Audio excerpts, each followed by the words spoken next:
Every day, there are people all over the world looking to create better lives for themselves and their families. These are moms or retirees or college students, everyday people. They are Amazon sellers, and these are their stories. Hey guys, on this week's episode of Jungle Scout Seller Stories, I'm joined by Jamie Davidson. He's tuning in from the Atlanta area. Jamie, how's it going today? Doing great, Greg. Thanks for having me on. Absolutely. We're excited to have you here. Before we get started, do you want to tell the audience a little bit more about yourself and who you are? Sure. Yeah, again, my name's Jamie Davidson. I'm the co-founder of AMZ Insiders. I have two co-founders, Brad Yang and Jason Lee, and the three of us combined to sell a little over $60 million a year on Amazon. Predominantly, most of our focus has always been purely just on focusing on Amazon and e-commerce, but mostly Amazon as our predominant channel for the last 7 years or 8 years, I guess. And recently we've worked the past year also with help coaching people and letting people use some of our services from the years of things we've built with our own e-commerce business. Awesome. So that is a very crazy number for me, and I know for a lot of our listeners. I want to know a lot more about kind of like how you got to that and what a $60 million a year kind of business looks like. But before we get into that, let's rewind to kind of think about like all the way at the beginning. So like, how did you get into Amazon or e-commerce? Where did you start at? Tell us a little bit more about that. Sure. Yeah. So, my original background is I was a military officer. I'd gone to West Point, and I had a corporate career. Eventually, I was like a hired gun by private equity firms to run kind of small to mid-sized education companies as a chief operating officer and CEO. And I moved to Atlanta. I was originally from the Northeast, and my next door neighbor was Jason Lee, who's one of my co-founders. And Jason is native Chinese, and as is Brad. They've been in the U.S. both about 20 years, but all three of us had corporate jobs. So Brad was a senior manager at Coca-Cola. I was doing my things in the education space, and Jason was an IT consultant background for like Microsoft and traveling around to help set up kind of IT backbones for companies. But so the beginning was when I came down in 2011. Jason had started selling Amazon a little bit out of his garage at that point. This is kind of prior to FBA. We became good buddies and kind of go over, and our houses were like 15 feet apart. And I'd go over, have a glass of wine or drink a lot. He stayed up late. I like to stay up late. So we'd be just kind of hanging out a lot. But first, when you're hanging out with buddies, you don't always talk like shop and business. And the Amazon thing at first seemed like a little bit, almost like, a little bit, if you knew someone selling a little bit on eBay or something, and it just wasn't that big of a deal. It was kind of like a side hustle. I perceived it as well. But, so initially just playing with it was a side hustle there. But then in really 2012, after initially the competition wasn't nearly what it was now, of course, it's just very different landscape at that point. But yeah, we got involved with a sector, basically cell phone accessories space at the time, and had gotten through some word of mouth of some other people doing it. And for us, we got a lot of traction really quick. So we can talk a little bit, but basically within, a couple of years, had basically took off basically like in the second year. So it became something very serious quickly for us. Cool. And you were sourcing these products from China? Yes. Yeah. So it's funny, even at the very, very beginning with Jason too, like Jason being a native from China, just being able to speak Mandarin at the very beginning, I thought that was like a really important, which, obviously there's some dynamic. It's helpful to have a dynamic. Now with Jason's actually in China, our team's split between the US and China, but over time, it's nowadays not as important in terms of being able to actually speak Mandarin, but that was helpful at the very beginning in terms of our relationships with manufacturers and being able to kind of establish those dynamics. But yeah, everything we did then and everything we still do is 100% sourced through China. Okay, cool. And you were creating private labels, or back then were you even just selling just generic cases?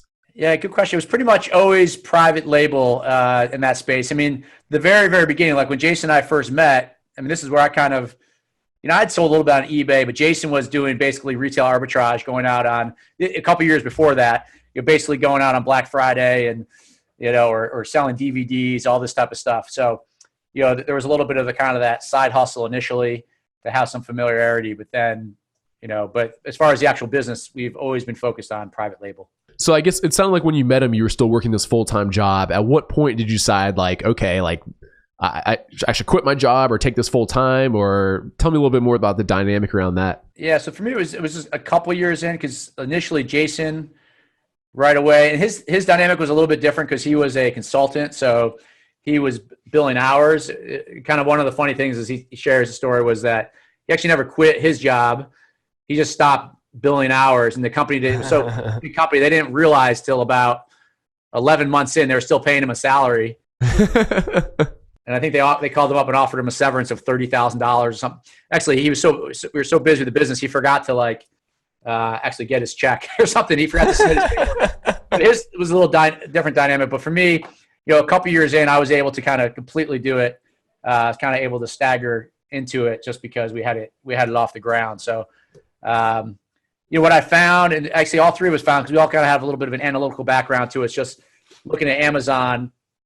It was just one of the things I tried, all the analytics and the things that Amazon had in place made it easier for us to have confidence to jump over to it. I mean, beyond, in addition to the business, but just the idea that we didn't have to rebuild like a lot of systems and everything. So, but basically a couple years in, jumped over, and then, Brad, myself, and Jason, just 100%.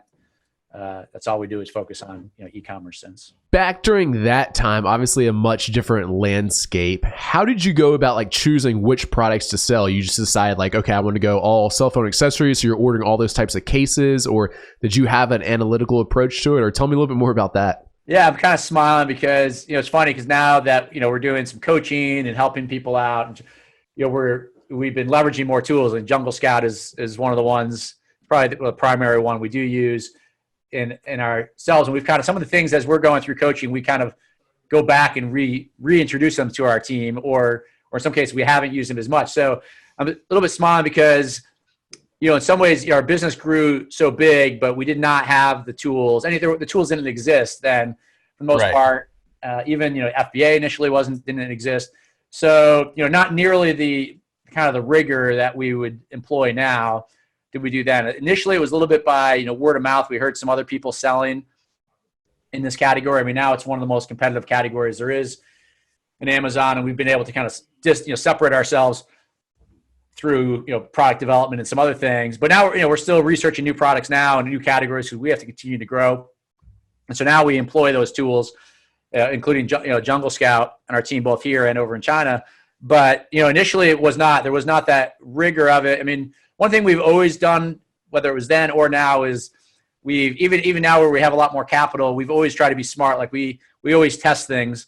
So we never go super aggressive in initially. We'll buy a certain amount until even if it looks good, then we'll test it. And once it does well, then we'll get aggressive. But back then it was really, there just wasn't the tools and information. So we had a category, and once we got it within that category, we found other things that were related to our product and could see demand. Like, again, our case where there's the iPad came out, we had already had, the iPhones and so forth. So we could kind of build around that, and also just find new channels around that products. But we actually very rarely ever guessed outside. We don't just kind of, guess at a new category. We kind of stayed within our category as long as we could to try to build from there. So I imagine like a lot of people listening to this right now, they're amazed by what you have done. But for a lot of people, it's probably like really overwhelming. They're probably like, a lot of the people are probably like at the point where, you were just kind of doing this as a side hustle or whatever else. So before we get too far ahead of ourselves, let's talk a little bit more about like that phase. At what point did you kind of like have the confidence to, it sounded like with your partner, he had a much better gig because he was kind of flying under the radar. At what point did you like have enough confidence to quit your job to like go after this full time? Or did you replace your income, or you make a bunch more, or you could just see the light at the end of the tunnel? Or tell me more about that. Yeah, it's basically what I thought I could replace the income was the mindset around. And it was a little bit tricky because, in my case, I have a wife and I have 3 boys, and I guess in some ways it felt tricky because I was making a pretty good income. I mean, I made, close to $500,000 one year in a corporate gig. So that was good. I mean, it wasn't all about the income, and different years, the amounts could fluctuate with bonuses. It was interesting. Even though I was a CEO of a company at point, I didn't own the company still. There was a board of directors. I was still an employee, and I was just, a well-compensated employee. So even though the income was pretty good and I could continue to do that, or I continue to get offers over the years, it just wasn't like a lot of people, and even as I've talked to more people, it just wasn't my passion. The same thing, Jason and I had the same discussion. It's just your energy level totally changes. And I'm sure you have the same dynamic. It's when you're building it yourself or with some people, it's just something triggers there where it's not even initially about, exactly how much money you will make or maybe you won't make. As long as you can kind of meet certain needs, then there's like, all right, I just need that so I can have, so I can unleash the excitement and passion to go after this thing. So, but, at the same time, I had to have, with the wife and everything else, you had to have a dynamic that in our case, it wasn't like, we could take a huge step backwards and, just that wasn't really negotiable on her end. So I had to find a way to keep it close enough and then also just be confident. Hey, we got a real potential here. So from there it was fine. So we never had kind of a step back personally, financially, which was great. And then, and then it was a win because then we had more financial freedom and, more control over our time. It's not that we work any less. It's just that we could dictate our schedule more. Yeah. And then did you go all in on Amazon right away, or you were still doing the eBay thing also a little bit, or you had some other channels, or? It was pretty much all Amazon. Really, some of the other channels kind of came along. We have a dedicated person that handles all of our other channels. So like Walmart.com, Staples, we have like 20 other channels, which it adds up now. Their business, I think it's around $10 million we do in those channels, but it's interesting. Our focus then and now still when we have discussions and think about growing those other channels more, it's still very much all focused on Amazon because we just, we think the potential and the amount of traffic that's there is where we're best at. But, our business has grown and we have kind of obligations through some of these other outlets that we still, we do the best we can. We have our own customer service team and those things. But again, we really think of ourselves as Amazon, an Amazon focus. That's where we put all of our thought, or when we have meetings, for the most part, we're always coming back. How can we stay on top of things at Amazon and kind of continue to reinvent ourselves there too? So tell me a little bit more about the journey. It sounds like you brought on like kind of 2 partners right away. So there's 3 of you guys. At what point did you start hiring more people, or talk me through kind of like the journey of scaling up a little bit? In our case, we had a logistics person that we hired pretty quick because, initially it wasn't all fulfilled by Amazon. And, the model was different. Like if we were starting this business today, we probably, it would be longer till we get a warehouse. So we've had a couple warehouses, like a smaller warehouse. Now we're like a 25,000 square foot warehouse, which again, we're still predominantly FBA, but with that amount. So we had a dedicated logistics person who's still with us today. He's down the hallways. I think we hired him out of a UPS store. Is a guy we'd met and brought him in to help us out. And then we had and again, this is a little bit different because I wanted, in terms of an Amazon business today, we had like an outside sales guy we hired because with our product, we saw there was opportunities to take them to schools and to kind of B2B sales. So, and then even some of the retailers. So we hired, that was the second employee, and he's still with us as well too. And that's the guy I mentioned is kind of dedicated to our other channels.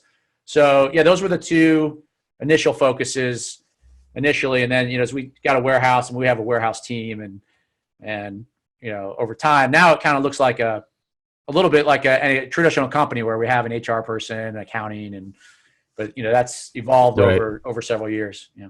Right. And then when did you decide to start hiring a fair amount of people in China? Did you start out with just like a trade agent and then grow from there, or tell me a little bit about that, or why you decided to do that? Yeah, it's interesting. The China piece definitely wasn't until later. It's interesting because Jason's been in the U.S. Brad's still in the U.S. So all of us have always kind of lived right here in the same.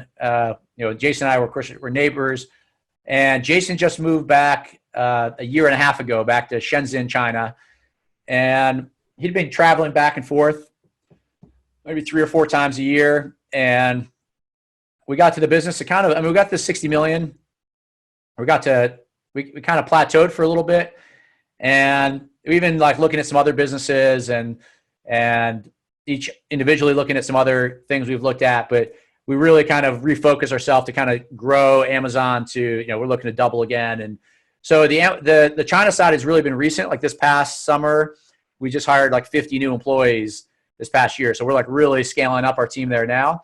And again, we've grown over there too. We did do a joint venture with a factory over there. It does part of our supplies or part of our goods. We run through the factory. We still have a lot of our original relationships, but anyways, we basically hired a lot of designers over there. We've shifted some of our marketing team over there. We have a good team over there, so it's just helpful. Again, Jason's a native over there. We have we launched in some other countries too. So we launched in Japan this past summer.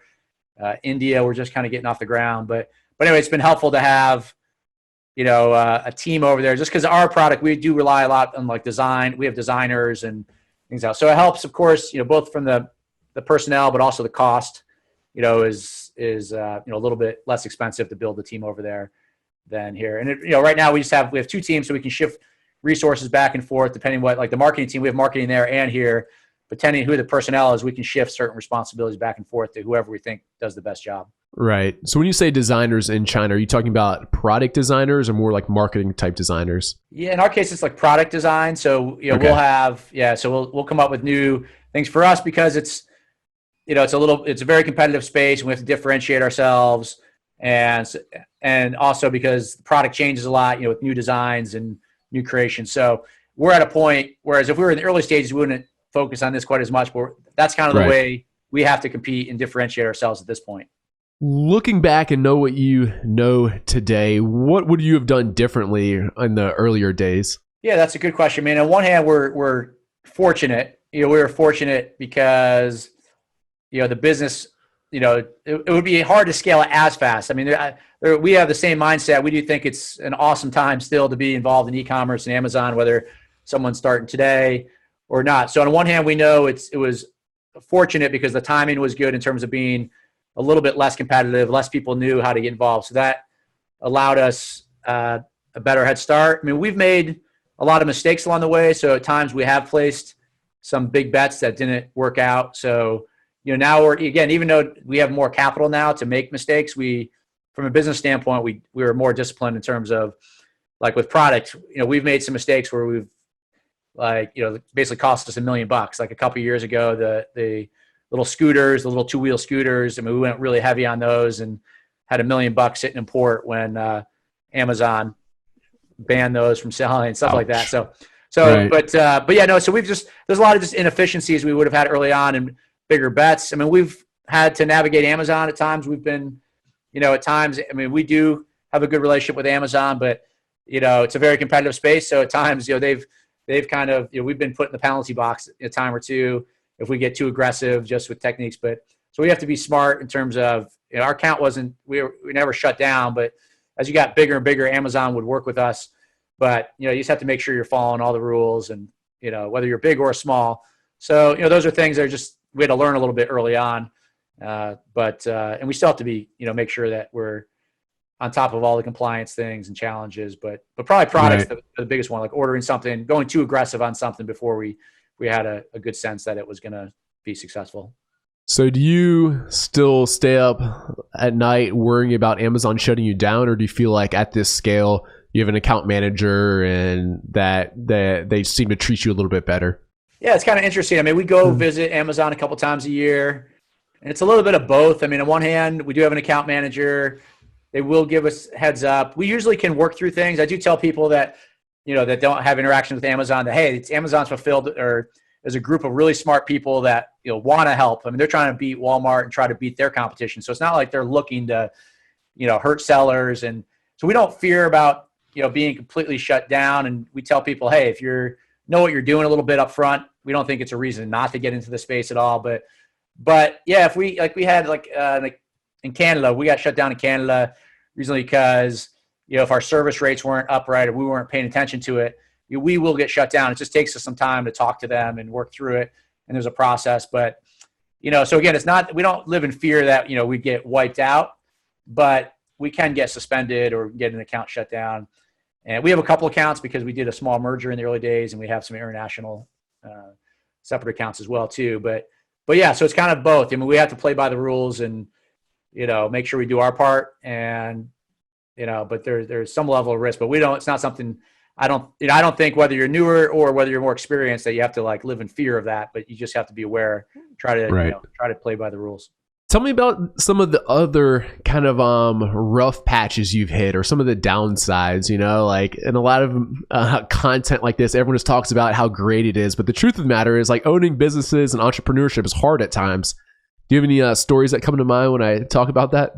Yeah, I mean, I think the product side, again, our product turns over a lot. So there's, in our cases, if in the accessory space, if there's new phones that come out, which is good because it means there's constantly a demand for new products.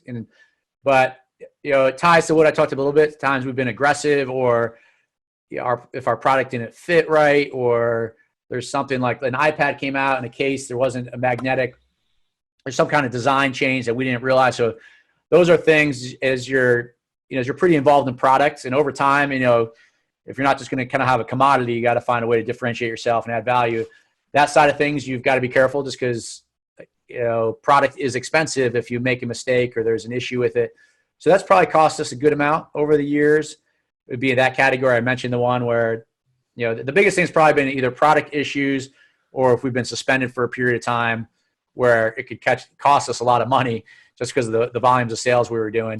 Those are the big ones. I mean, as you grow as a team too, I mean, then it becomes a little bit more of a traditional business in terms of, you have to be good at managing your team and people. That, we've had some turnover in some parts of our business at time, more like high levels of turnover, that we weren't great at that, you need to, let's say in the marketing team. So you got to be able to, as you grow and have a team, if you have a lot of turnover, that can set you back as well too.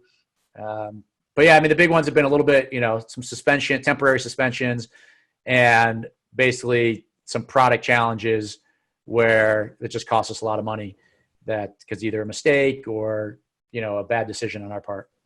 You've grown very fast. It's amazing what you've gotten the business to today. But what would you say?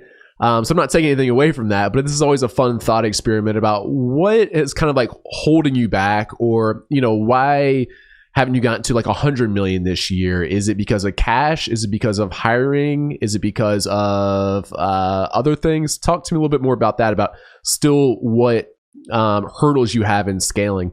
Yeah, I think that's a great question. And, one of the things that's interesting, sometimes now that we're doing some coaching and talking to some people, it's interesting. Some people ask us like, hey, why would you guys even do this? Like, you have enough money, blah, blah, blah. So which is kind of an interesting question, because it's a logical question on one hand, but on the other hand, whether you're a $50 million business, $100 million, if you're a $1 billion business, and I'm sure yourself can relate to this, like, you're not hustling less or as you get some level of success. It's not like you're kicking back and you become less ambitious. At least most of the people I know, or, people think that sometimes. They think, oh, if I got to, I don't know, whatever pay, if I could do a couple million, then my life would be great. It's, right. You're still just as, in some cases more, because you're going at it. And, one of the mindsets we have, and Brad says this a lot, co-founders, is just because whatever amount we've made so far doesn't guarantee that we'll make a penny tomorrow. It is, technically we'll make a little bit of money for X period of time, but, so there's always, especially as you grow bigger, I mean, the competition's fierce in terms of our space.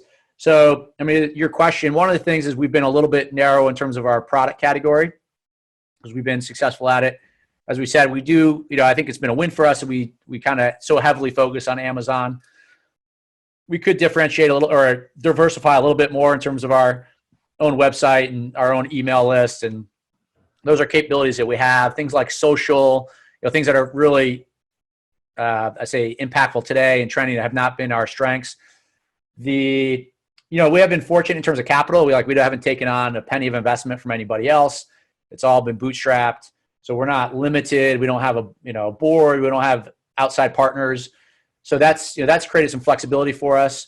I think, one of the things now is that we're just now I guess about 2 years ago, we really kind of branched into our first new category, but now we're trying to launch into, several new categories. And, it's not as easy and does require more rigor and analytics. And so that's why, we're employing more of, some of the things where in the past we wouldn't have had to. But, I think that's it. And also when you're bigger, it's just, it's a lot harder, to manage. It's a lot harder to manage certain things, like let's say your keyword rank for all of our products, for example. It's like, we have over 2,000 SKUs. So it's a lot more difficult to you have to really systemize things and manage the business differently at that level compared to when you're smaller. So have you had to utilize, or have you utilized any like lines of credit or anything else to help you out with cash flow to scale this business, or it's all just been reinvesting profits? Yeah, I mean, for us, it's been reinvesting profits. I mean, we can get some, with our suppliers, we can get some flexibility around timing of, the cash to them, is just because we do really large volumes. But beyond that, yeah, we've never taken a penny from Amazon or any of their offers and like that. So again, that's the piece which I would say would be a little bit more challenging in this day and age, is not as realistic, but that's more of a function of that really strong early start back in 2000, I'll call it 12, 13, that helped us kind of get ahead there. But yeah, so on our end, we self-fund everything. And I'm just curious because that's what holds most people back from scaling, right? It's like once you've launched like 10 products successfully, like you know how to do it. At that point, it's just like, okay, how do I do this at scale? And typically for people, it's the cash that holds them back. So that's why I was kind of digging at it.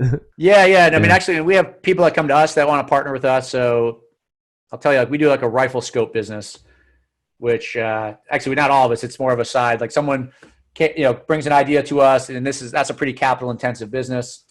We haven't proven it out successful a lot, but that's an example of a place where it takes a lot of capital to go into certain spaces. And whether it's even, an ideal business for Amazon or not, it's a question. Each of these products are different, but one of the things, even with more newer sellers, we've taught, like, if you can develop that level of expertise, you can find buddies or friends, people that maybe do have some capital, even not huge amounts, but don't know the expertise, that maybe they can come in with you and partner as well too. So we've done a couple deals with a couple people. But we try not to do too much just because it can be a distraction to kind of bring people in. Yeah.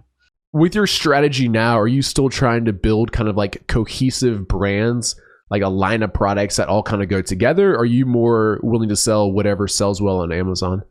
Definitely the first category of things you said. So we, on our end, and this is maybe just because this is what we're good at, we think this is our focus. So we're definitely focused on brands.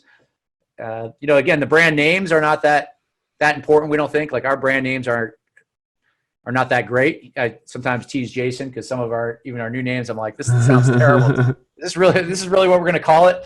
Like, where did this come up with? It was like, oh, I just picked it, So, right. You can, I think that's true on Amazon, or, it's not super critical, right? I mean, I know you, of course, certainly know this, unless you're like a major brand, but we do try to build a brand out, and just within Amazon. And we also sell a lot in the vendor central side as well too. Is a big part of our business. But within our brands, nowadays too, just the more and more Amazon in terms of the enhanced brand content and kind of the feature. I just describe it as a video game. Like, over time, as you get to different levels, Amazon kind of unlocks different features for you. And we've noticed it even more in terms of brand protection. Amazon's trying to reward people that have brand rights. And so, that's kind of always been our approach, but we also feel like that's, continues to be, I'll say, the way the market's going, but we feel like that's provides you kind of a longer term platform to do it. So we are, I mean, some of our smaller, brands are not proven out yet, that, we haven't, different categories, but we definitely try to do that and then build products around that, related products in that category. Give me a little insight into the future. Both, I want to hear your opinion on where you think kind of like Amazon's heading in the future, like into your crystal ball. And then also it's kind of more where your individual business is headed into the future. It's like you talked about earlier about, fears of being shut down or any of that kind of stuff, is, you have to stay on the top of Amazon all the time. I mean, every month there's new changes. It's one thing we feel like it's helpful to have a little bit of a team so we can keep an eye on different things and new changes. Because if you're a big seller, small seller, Amazon will notify you of things, and sometimes you don't always pay attention to it. But, it's important to kind of get a sense, because there's just so much. Amazon moves so fast. And so, in 6 months in Amazon, there's so much changes, right? So if you're someone who can dedicate the time to it, we feel like that's an advantage for you, because you can stay up with the changes. The one thing I said to mention, I think the brand thing is important. Our sense is that more and more, things like retail arbitrage and some of those things seem like they're more and more difficult over time, not only because of Amazon, but also because of the major brand owners and different people, that they're trying to get protection, or even, whether it's Target, Walmart, that dynamic. So, that's a big one. We think, In terms of I'll say the marketing, the aspect, we do feel like social proof, some of these things which we don't consider ourselves great at to this point, we feel like we're trying to solve for that more and more, which is, that's a little bit off Amazon, but how do we do a better job in terms of when we're doing our product launches, leverage these different techniques, because some of the techniques we use in the past aren't as applicable to now. So we're looking at things like that. We don't, like I said, in the e-commerce space, we don't have it completely dialed in yet, but we're working hard and just trying to be aware of what other people are doing and what we think we can do to, again, what's not even always to generate direct sales, but even like product launches to give our product away, how we can do that better and faster. So what else? I think, with Amazon ourselves, there's ties to us is just our product. Like I said, we're trying to get into new categories and grow new categories. And, with that as a business too, the past year, we said the service side, we thought we looked around at people teaching Amazon. It's something we haven't really looked at in the past much, but a lot of the people we saw teaching it, the best we could tell, we're like, wow, these guys really aren't that big. And not if someone grows to growing to $2 million that's definitely an accomplishment. So not taking anything away from people that got to that point, but we thought, man, we're way past that. And so we have not that we know everything, we certainly have things to learn, but not only new sellers, but over time we could help potentially people plug into some of the things that helped us get from 10 million to, 50 million and some of our logistics that we have in place in China. So that's part of our goal. We haven't completely proven that out because, financially all of our actual financial success is certainly on the e-commerce side. The coaching piece is an extension at this point that we're putting time into.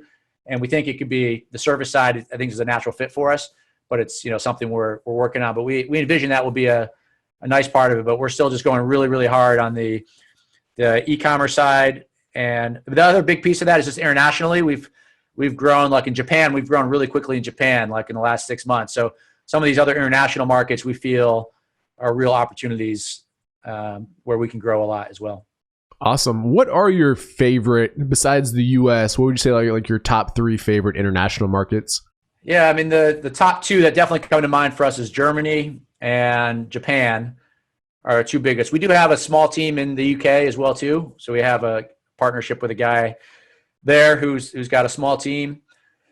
So, essentially it's, Germany and Japan stand out. And then, the UK is okay for us, but not exceptional. And then we're going to see, India, we'll see. Well, we had to spend some time getting set up there. And then, we're interested in Australia when Australia launches. I think there's some delays there. And, when we met with Amazon, when we met with them a few months back, they did share that they were trying to work on things to be able to get basically FBA. So if you were an FBA seller for Canada and Mexico for all North America, that it would be pretty much all one. So that was interesting to us too, as opposed to keeping your inventory in Canada or in Mexico, where they could basically within their, they'd basically make it, basically all an autonomous, one big market. So that would be more interesting to us for those. And those markets are kind of small for us. So we don't, we serve them, but they're not significant contributors for us. Can you talk real quick to some of the hurdles about selling in Japan? Our levels, like we have someone, we'll just say, hey, you're in charge of Japan. Like we basically delegate this stuff, right, at this point. And obviously the logistics and everything else we have to plug into and coordinate. And so personally, I didn't personally set up Japan myself. We've discussed it, and Jason's kind of given me the sales figures and said, oh wow, we're like really selling well. But I know some of the things just been logistically is just getting set up in the country. If you have a legal entity that you're doing in some of these countries, that's been the bigger part of this. Obviously the content, you just need to have people that can, update your content in the local language. So that's, it's definitely doable. Of course you can hire people to do that, so you have to it's the same thing. Like if someone in China is trying to create a US listing, if they don't know English well, it comes across, you got to just be really careful, what you're doing there. So, right. My belief, I think a lot of it's just the initial setup in the countries, whether it's Japan or India, is just, how you get your entity set up properly. But from there, you can kind of leverage it. You can plug in the same, Amazon side. That's part of the beauty of it, is a lot of it's the same. They try to make it similar as selling in the US. Or someone's listening to this right now. They have $5,000 to get started on Amazon. in 5 or 10 years from now, they want to be where you're at today, what do you recommend for the first 6 months or year for them to focus on, to get this business launched and started? How would you do it today? Yeah. So, one thing I think matters a lot, which you reference, is capital, right? So the most people are not going to go at it with a ton of capital. So the framing of your question kind of covers that. So, with $5,000, it does take some time. Of course, just recognize it's not get rich quick. It's not going to be overnight. So what I would say, if the $5,000 is, and again, this is reality, like using Jungle Scout tool, that type of thing, you got to find an area that's not hyper competitive, I'd say, because you basically want to have some level of success and find something where, both a category using some analytics that you think is not super competitive, but there is traction there. Like we typically don't recommend going after something where people aren't purchasing at all at Amazon. Like, don't try to guess like a future market, but find something where there's some potential there. We also like to think about, what is something that you think you can add some value to personally, you have some insight to. And so if you can do that, I don't think the goal is that you don't need to come out and crush it, but, get in there and learn how Amazon works, get some success. Because it's funny, it's exciting. Like when we teach some people and people, have some success, like someone runs out of inventory really quick, they get really excited. Like, wow, I didn't really think this was going to work. It's like, yeah, it's very doable if you know what you're doing. You got to follow the right steps. But, I don't want to say don't set your sights too high, but you can't have like crazy expectations that you're going to make a ton of money right away. Because even when you make the money, initially most time you're going to want to invest it back in the business. So if you're talking about like your own job, you got to really keep that in mind, that as you get into it, it's not like you're going to want to pull that money out, preferably, and pull, for your living and your lifestyle. So, I would just find like a mid-level, kind of mid-level competition, or maybe even low to mid, with something where you feel you can get some traction with, and like a niche. And then if you can think about it like multiple products within that niche and the ability to go a little bit deeper, that's, I think that's where you can, potentially add value. Just think, again, our perspective is different. I know other people do it a different way, but, we don't really have the mindset of go find 30 other products and do the same thing. Ours is to find a little bit, because we do the importance of a brand over time. That does cost some money. It's going to cost you, $700-800 to get your brand registered, and it's going to take, 8 months or something. So I would keep those objectives in mind, but you don't want to manage like 10 brands. So just a couple brands and build over. But once you get some success and traction, and you think like the market, then you could, then you can go more aggressive. The dynamic is very scalable. So even if it's not your own money, that's where you could partner with some buddies or friends that, maybe want to invest, and you give them a cut. That's pretty much how I think about it. And then, at some point you got to take bigger risk and go aggressive, but I'd wait until, you have some level of success. Cool. All good insights. Can you tell us real quick about what your launch strategy looks like? And I was reminded of this question because you kind of talked about, you don't want to order too many products at once, and with only $5,000. Yeah, I'd be curious to hear a little bit about like how many order units you think you need to order to give a product like a fair shot, and a little bit about your launch strategy. Yeah, so this is an area we think is definitely extremely important, and it has changed over time. It's like whether you're in a lesser competitive niche or a really, really competitive niche, they're all important. It's kind of like different degrees of really capital. To some extent, capital does get in place. So in our case, we have to spend, a good amount of money basically on our launches. And so it's also very competitive for us. So the more competitive the space, the more money it's going to take. If you're dealing with, a $5,000 budget, we typically say you're probably going to need about 2.5 times your investment. If you're spending $1,000, you maybe have, keep in mind, you may be about $2,500, $2,500 is just a rough benchmark, or some kind of room there that you realize when you're launching a product, you're going to need money for the Amazon advertising and giveaways are going to be the two big things.